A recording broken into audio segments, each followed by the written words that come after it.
Dneska bych vám ukázal testování od značky Taipan Model Slash. Zrovna mám v rukou vlastně ráži 635 s délkou hlavně 420 mm a v provedení Tactical. To znamená s taktickým forehandem a uvidíte, budeme vám ukazovat ústěvou rychlost, potom vám ukážeme samozřejmě i nástřely. Tu ústěvou rychlost teďka měříme na naší 25-metrové střelnici a přesnost střelby budeme potom měřit na naší 50-metrové vnitřní střelnici. Takže nemusíte se bát, budu to střílet hlavně s oporou, to znamená buď ze sfiráku nebo tady ze stojanu, abyste viděli tu přesnost bez mojich ústřelů, anebo bez toho, že já budu špatně mířit. Takže zaměříme se hlavně na ty soustřely, na konzistenci ústěvé rychlosti a uvidíme, jak to půjde. Budeme ráži 635, budeme střílet určitě diabolkama nebo slagama teda od značky Presslag ve váze 2,47 gramů. U těho plnění zásobníku je důležité vlastně, že vy tam všechny ty slagy nandáte. Tím, že Slash nemá předepnutý zásobník, nemá zásobník s jakýmakoliv dvířkama, tak se to velice pohodlně plní. Já vlastně naplním oba dva zásobníky, ať máme dostatek výstřelu. Ukážu vám, jak je zbraň vlastně továrně vyladěna. A potom taky samozřejmě trošku vysvětlím, protože u těch semiautomatických zbraní je to trošku složitější, ale myslím si, že Taipan to udělal velice dobře a máme nějaké takzvané výkonnostní limity, neboli power range, kdy u ráže 5,5 mm máme výkonnostní limit mezi 50 až 90 joulí, u ráže 635 máme 90 až 140 joulů a u 4,5 ráže je to 20 až 40 joulů.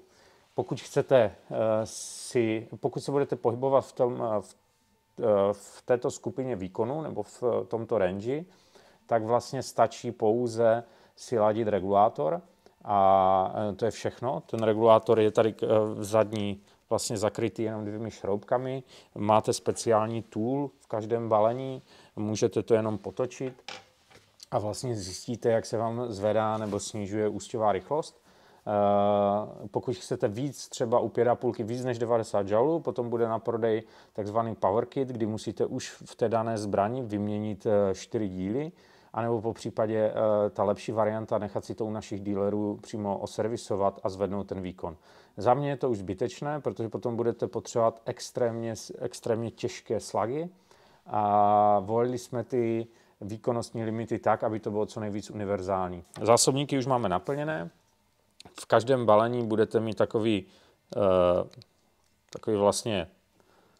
tool k tomu, abyste zamáčkli ty slagy dostatečně hluboko v tom zásobníku.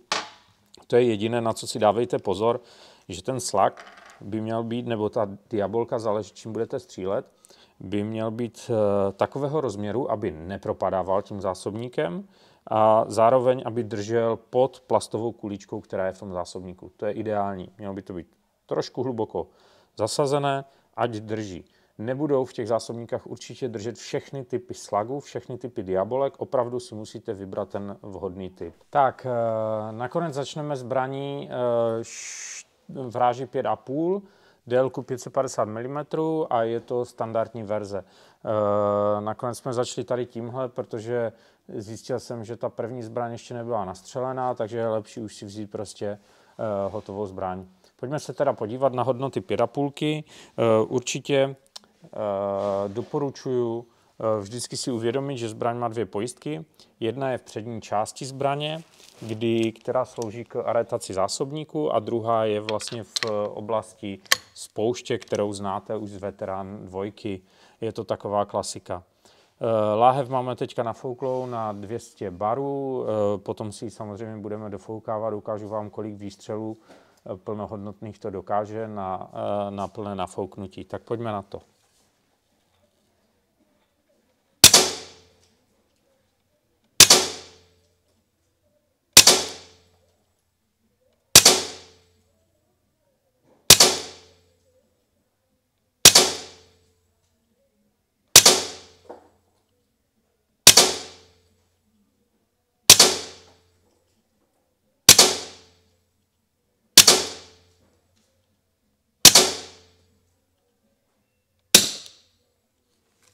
Tak, toto bylo 12 výstřelů, pohybovali jsme se, myslím si, že s nejnižším výstřelem to bylo 263 metrů za sekundu.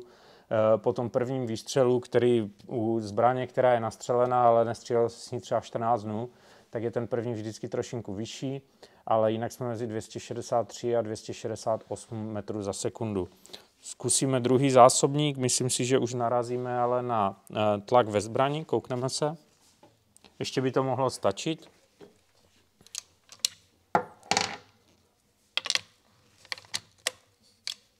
Tak, druhý zásobník.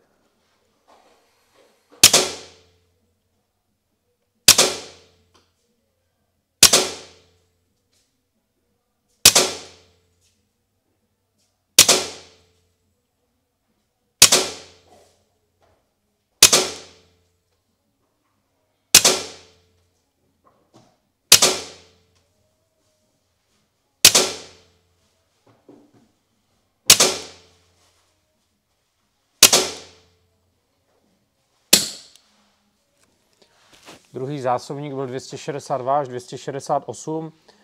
Principiálně záleží hodně, jak rychle s tím semiautomatem střílíte, jak rychle se zvládne ten ventil dopouštět. Když tomu dáte čas, tak ty výsledky budou plus minus 4 metry za sekundu. A je to dané tím, ten ventil ve zbraních Slash funguje úplně jinak. Musíme si uvědomit, že to je nový ventil, který se extrémně rychle zavírá, extrémně rychle otvírá. A zjistili jsme v průběhu testování, že ta ústěvá rychlost až tak neovlivňuje přesnost toho výstřelu. Uvidíte sami, jaké výsledky s tím jsme schopni nastřílet. Samozřejmě, když si vyberete každý slug stejný, navážený, umístíte ho správně do toho zásobníku, tak ta ústěvá rychlost bude daleko konstantnější a stabilnější. Pojďme se vyzkoušet ještě další 2 zásobníky. Já je teďka nabiju, natlakuju si znovu zbraň a zkusíme ještě 2 zásobníky, ať máte co největší představu o tom, jak ta zbraň funguje. Tak uděláme si, nebo nastřelíme další 2 zásobníky. Ještě co bych k tomu semiautomatickému systému řekl. Ono je to samozřejmě sranda s tím střílet i rychle, ale vesměs je ten semiauto systém vlastně udělaný na to, abyste nemuseli po každém výstřelu přebíjet. Je to velice pohodlné. Jak se s tím naučíte jednou střílet, tak prostě pak vás každá páčka jde sebe líp a ten chod je sebe lepší a kratší, tak vás začne trošku otravovat. Samozřejmě vždycky to má své výhody a nevýhody. Nevýhodou tady k toho semiautomatického systému je, že to střílí vlastně slugy skrz zásobník. To znamená, nepodává jehla ten slug anebo tu diabolku do hlavně a je důležité si vybrat opravdu dobré slugy. Součástí každého balení je vždycky jeden zásobník na slugy a jeden zásobník na diabolky. Odlišuje se tečkou ve středu toho zásobníku. Ten, co má tečku, tak je na diabolky. Má jiný průměr, ten zásobník má jiný průměr vlastně, nebo otvor na ty náboje. My jsme zkoušeli toho hodně, ideálně tam sedí nejlíp kalibr 217. Teď spoustu lidí se bude ptát, určitě o tom nebudou vědět, že třeba je 5,51, 5,52, 5,53, to znamená v 217, 216, 218. Nám do těch zásobníků sedí nejlíp 217 zatím. Tak pojďme střílet dál.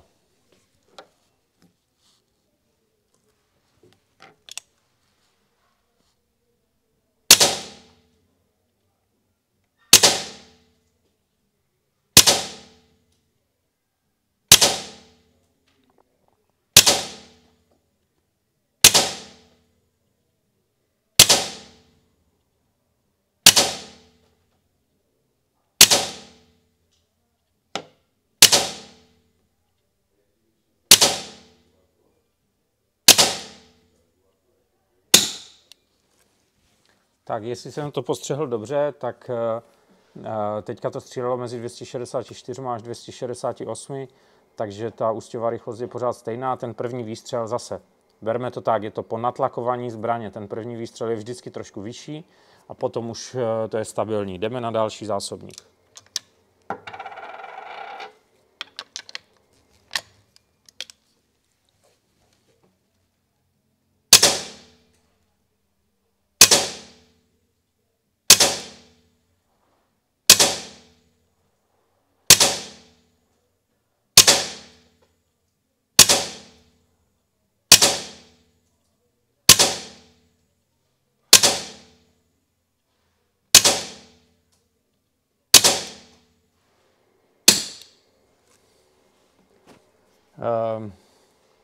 Tady jsme byli 262 až 268, nějak tak, a nestihnu to vždycky všechno pozorovat, ale vy se můžete na tom videu samozřejmě podívat, tak nechytejte mě za slovo. Já vidím každý druhý výstřel zhruba. Co se týká konzistence ústěvé rychlosti u semiautomatu s nepřebranýma slagama, je to úplně v pohodě. Berte to tak, že pokud nemáte ty vhodné slagy, já jsem třeba střílel zrovna se slagama, které nebyly 217 kalibr, a tím pádem jsem je nedokázal zatlačit pod ty plastové kuličky, takže každý ten slag byl trošku v jiné poloze, může to ovlivnit tu ústěvou rychlost. V případě, že budete mít přebrané slagy, diabolky a budete s tím střílet a vyhrajete si s tou zbraní, tak opravdu já ze svojí zbraní jsem schopný střílet v konzistenci plus minus 2 metry za sekundu. Není to žádný problém, opravdu to ta zbraň dokáže.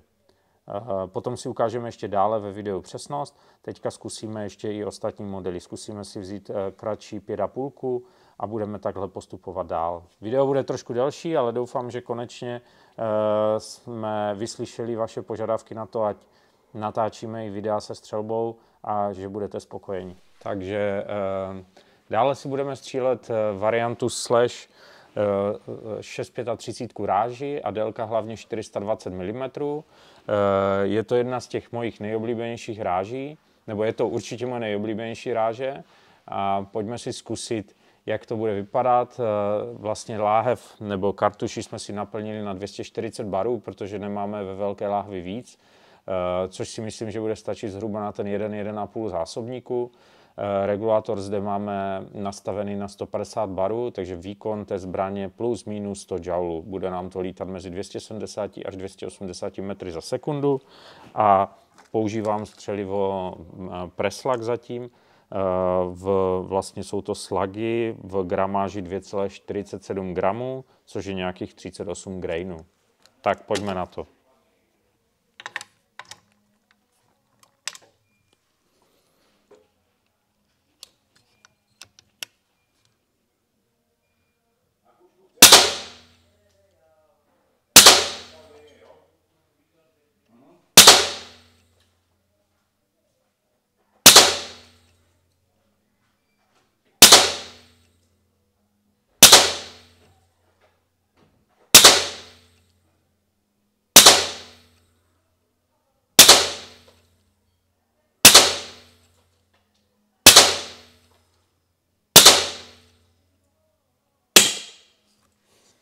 Tak první zásobník máme za sebou. Můžete vidět, že ty výsledky jsou opravdu perfektní. Je to 275 až 278 metrů za sekundu, takže ta konzistence je opravdu výborná. Za mě, nebo já osobně, jak už jsem říkal, 6,35 slash to jde za mě perfektně dohromady. Já bych si tu zbraň vzal jenom v téhle ráži, pravděpodobně v 550 hlavní, protože bych chtěl, aby to bylo co nejpřesnější, i když ty rozdíly mezi 420 a 550 jsou tak minimální, že klidně bych si vzal 420, pokud bych chtěl co nejkratší zbraň. Za mě perfektní. Zkusíme ještě druhý zásobník, podíváme se, kdy to začne klesat. Jelikož teďka tam máme někde kolem 180 barů, tak si myslím, že už to začne klesat celkem rychle. Uvidíme, když tak doplníme. Jakmile se pohne ta ústěvá rychlost dolů, tak víme, že tlak je nízký.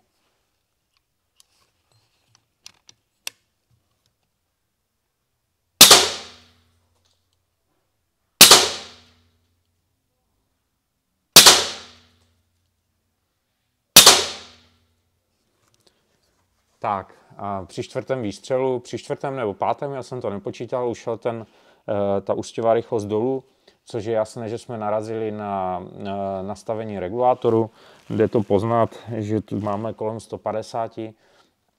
To znamená, budeme muset dofoukat a uvidíme tu konzistenci znovu. Jak vidíte, u 240 barů, když ta láhev byla nafoukaná na 240 barů a při tomhle tom extrémním výkonu jsme dali nějakých 16-17 výstřelů, jestli jsem dobře počítal. Takže když nafoukáte láhev na 300 barů, tak jich dáte určitě víc. Tak pojďme si ji dofoukat a zkusíme ještě vystřílet další zásobník.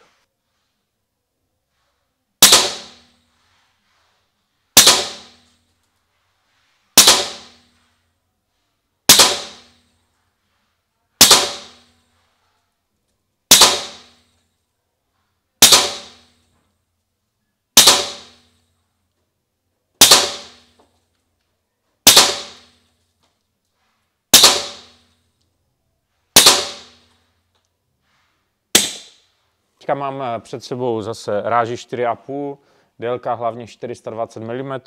Mám to v klasickém provedení, protože se mi to líp drží, ale každý má jiný vkus. Někdo si může vzít taktické a bude to držet vlastně za ten forehand a někdo prostě bude preferovat to klasické provedení, kde má spodní arku a uvidíte, co se vám víc líbí a co se vám líp také drží. Pojďme zkusit 4,5 ráži. Máme ji nastavenou na nějakých 37 joulů. Měla by střílet kolem 280 metrů za sekundu. Tak uvidíme.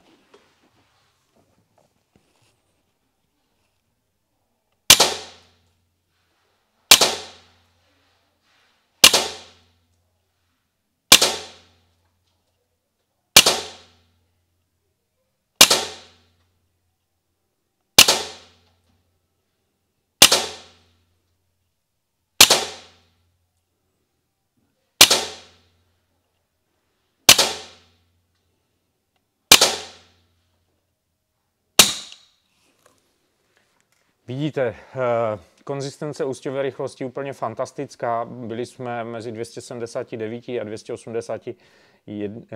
281 metrů za sekundu, takže co víc si přát.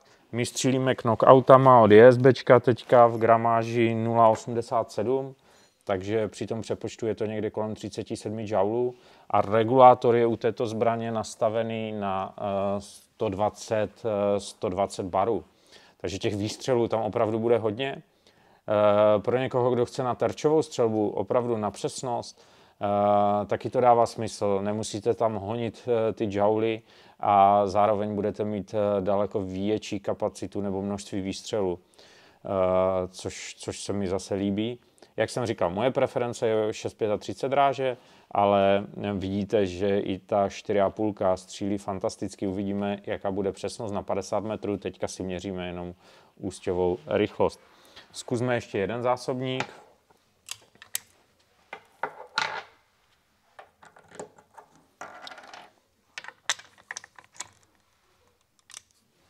Tak, pojďme na to.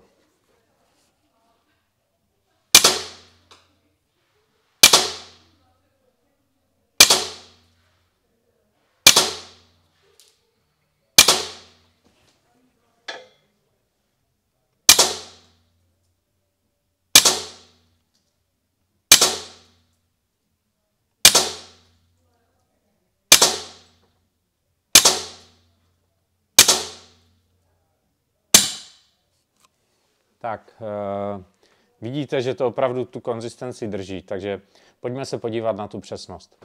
V ráži 6,35, délka hlavně 420, je to klasické provedení s arkou. My se snažíme nastěhovat ústěvou rychlost někde kolem 280 metrů za sekundu. Střílíme s 2,47 gramů slagama a bude to výkon někde kolem 100 joulů. Ale opravdu to vám tam ještě potom doplníme. Ukážeme vám taky veškeré vlastně tabulky, jak výkonové tabulky se spotřebou vzduchu, které máme naměřené. Nemáme naměřené úplně veškerou spotřebu vzduchu jednotlivých výkonových kategorií, protože to nejde, ale snažíme se vám změřit takové ty nejobvyklejší výkonové hodnoty a s tím spojenou spotřebu vzduchu. Obecně lze říct, že v ráži 5,5 nastavujeme vlastně výkon mezi 50 a 90 jouly.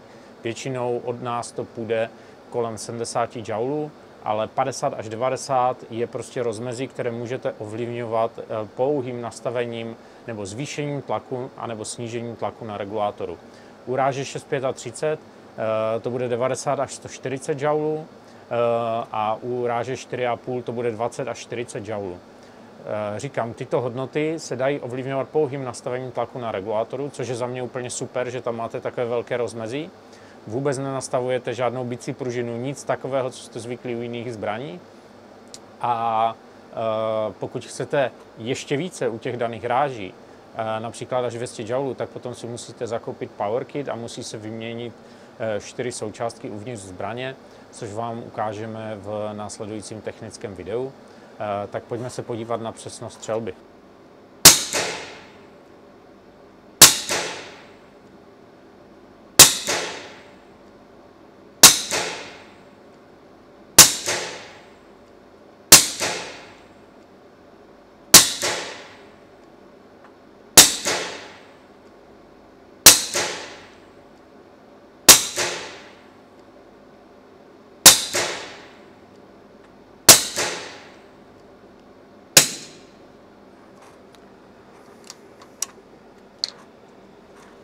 Jeden zásobník vystřílený, zkusíme hned druhý, opravdu to jde s tou zbraní rychle.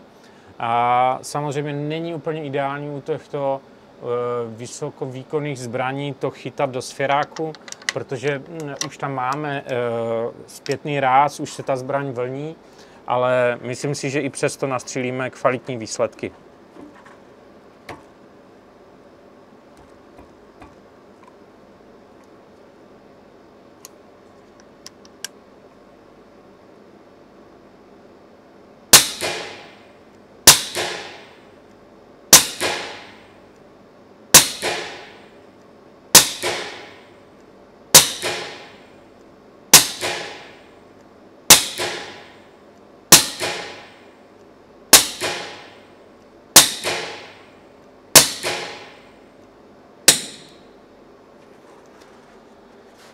Za mě úplně super, co se přesnosti týče.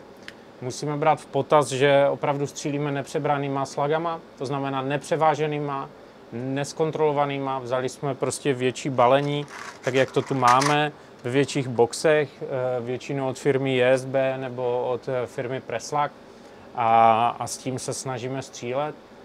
Výsledky určitě uvidíte na další kameře, co se nám povedlo nastřílet. Takže toto je ráže 635, za mě to dává největší smysl. Já bych si vzal osobně 420 s arkou, ale jak vždycky říkám, je to na chuti každého z vás a pokaždé si můžete vybrat, co chcete. Máme zatím v nabídce ráže od 4,5 do 635, 762 přijde až na podzim a ta délka hlavní je 420 a 550 u každé ráže a provedení je buď taktické, anebo klasické s arkou. Mně se ta arka lípe drží, zase některým lidem přijde to taktická verze trošku hezčí, záleží na vás.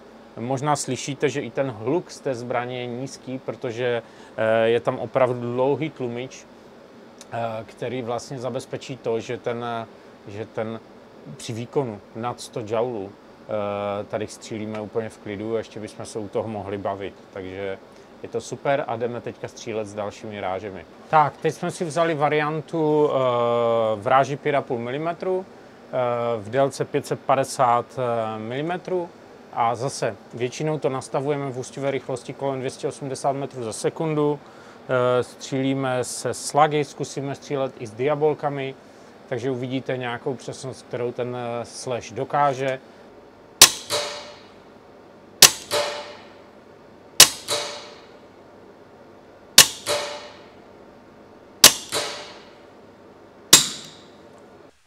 Tak na videu jsme vám ukázali střelbu z absolutní novinky od firmy Taipan. Je to model Slash, tohle je verze Tactical v provedení 550 mm. Snažili jsme se vám nastřílet všechny varianty, co se ráží týče, to znamená momentálně na trhu 4,5, 5,5, 6,35. Jedná se o semiautomat, první semiautomat od firmy Taipan. Já si myslím, že to bude opravdu ten nejlepší semiautomat na trhu. Koukněte na ty výsledky, co se nám s tím podařilo nastřílet. Co já na té zbraně oceňuji je, že když si ji vezmete do ruky, tak vás opravdu nic takzvaně nenaštve, protože zde není nic z plastu, je zde opravdu všechno dělané na CNC strojích, ta zbraně je inovativní. V podstatě oceníte určitě to, že i spoušť je perfektně nastavená. Hodně lidí se mě ptá, jestli je dostatečná 300 láhev. Ano, je dostatečná. Uvidíte množství výstřelů, které jsme dali. Nasdílíme vám tabulku s naším měřením, kde neuvidíte všechny výkonové varianty, ale uvidíte, jak ty zbraně měříme, kolik mají výstřelů a tak dále. Co mě dále fascinovalo, je maximální výkon. Bez jakéhokoliv power kitu se dostanete u 635, 550 na nějakých 140 joulů. Já doporučuji to mít trošku níž, ale samozřejmě s power kitem se můžete dostat až na 200 joulů, pokud by to někdo chtěl, tyto extrémy. Standardní nastavení, já ho ještě pro jistotu zopakuju, ale v tom videu jsem to říkal několikrát. U 4,5 je to 20 až 40 joulů, u 5,5 je to 50 až 90 a 6,35 90 až 140. Ještě jednou, jestli já bych si tuhle zbraň koupil, no určitě bych to chtěl, ne na takovou tu rychlou destrukční střelbu, to mě vůbec nebaví ani neláká, ale je super, že nemusíte tu zbraň při každém výstřelu přebíjet. To přebíjení vás vždycky může trošku rozhodit, musíte znovu zalícit, znovu zamířit, když to tady ne, tady prostě střílíte s drobnou pauzou jeden výstřel za druhým a určitě se připravte na to, že to sežere hodně střeliva. Ukážu vám ještě druhou variantu, toto je taktická a toto je varianta za mě nejoblíbenější, abych si ji vzal dokonce v této 420. Je to standardní varianta, která má dole arku, kde připevníte jakékoliv dvojnožky, tripody, cokoliv budete chtít, nebo závaží. To samé můžete i na tu taktickou variantu, ale zde se mi to líp drží. Záleží opravdu na vkusu každého z vás. Zase někteří lidi říkají, že tento prostor je na této variantě dost prázdný. Líbí se jim design té taktické varianty. Nechám to na vás. 420 kompaktní, váha pod 3 kg, ta zbraň je lehoučka, víc bude vážit kolikrát i ten puškohled, anebo to bude prostě srovnatelné.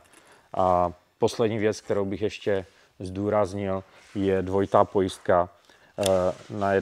V jedné pozici je to pojistka, která drží zásobník, v druhé pozici je to vlastně klasická pojistka v oblasti spouště.